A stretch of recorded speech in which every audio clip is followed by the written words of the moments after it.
एगो माई रहली है आ सब छठी माई के व्रत कैली, लेकिन उम्र हो गई।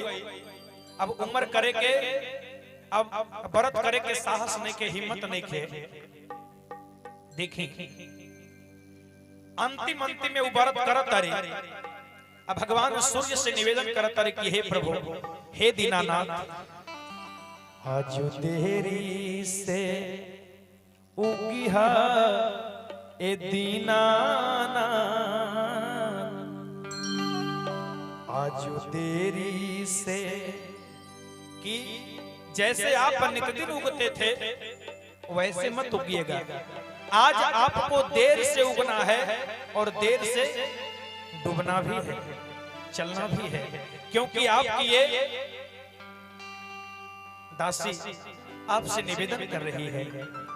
आज तेरी से उगिहा ए दीनाना, फेरुई दीना कहाँ आई। आज तेरी से उगिहा ए दीनाना, फेरुई दीना कहाँ आई। आज तेरी से उगिहा ए दीनाना, फेरुई दीना कहाँ आई।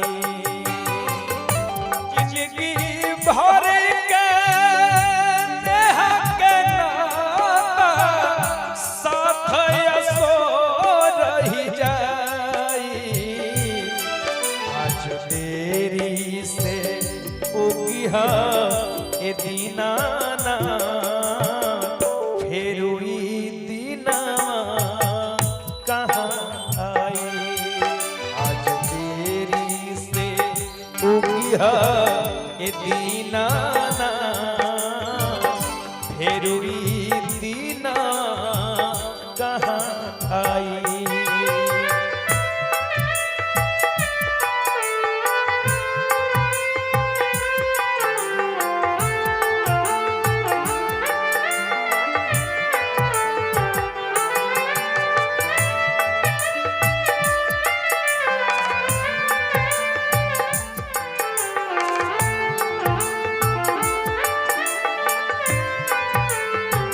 माई कहत तारी,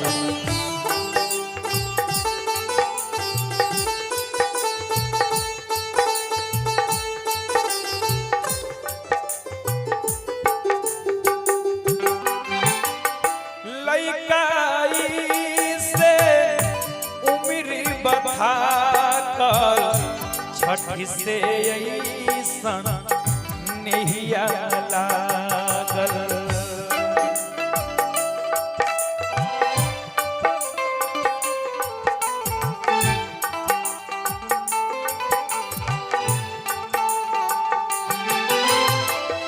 भाव भरल बा अभियो मन में, बाकी रे सकती नहीं खेतन में।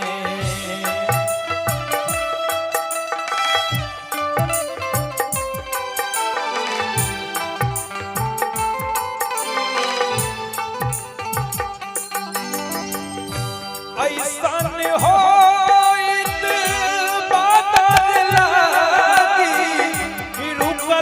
समैया रही जाई।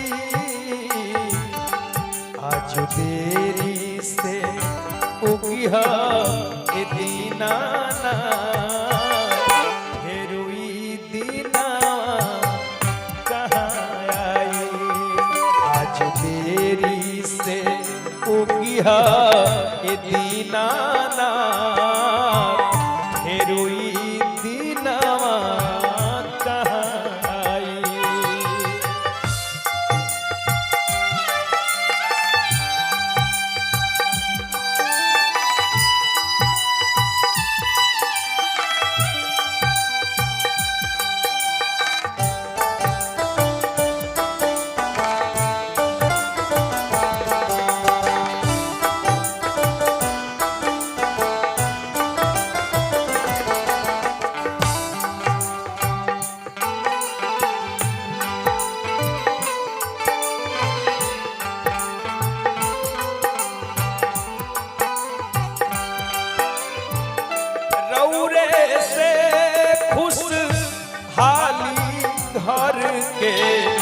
आस पुरौली गौआ घर के।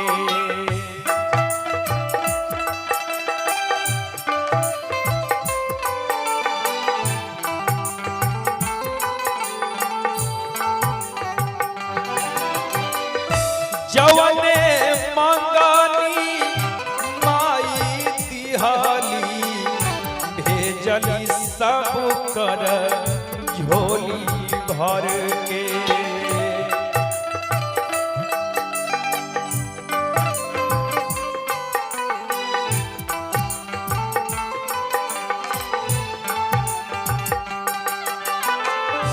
अर्ज करीले छठी माई से एक बेर कृपा करी जाई।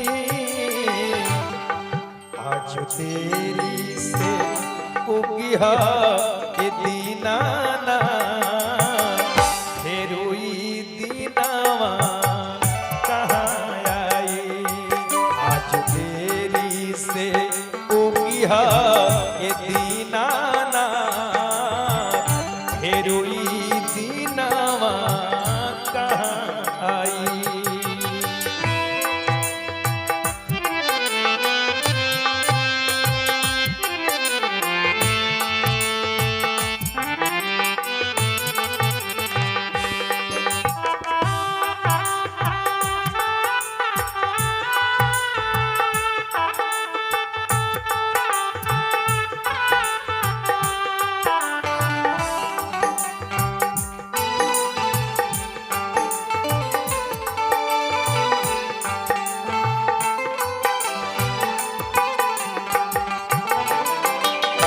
रौरा के कोहरावत बानी आसो छठी बैठावत बानी।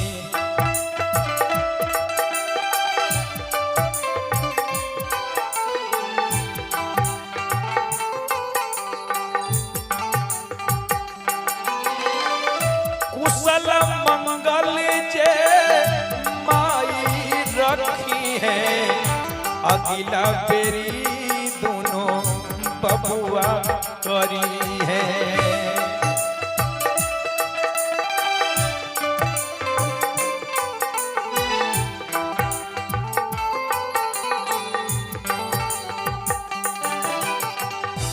अंतिम इच्छा है सूरज देव कैले परतिया तरी जाई। आज तेरी से उगिहा ए दीनाना फेरुई दीनावा कहाँ आई। आज तेरी से उगिहा ए दीनाना फेरुई दीनावा कहाँ आई। फेरुई दीनावा कहाँ आई। फेरुई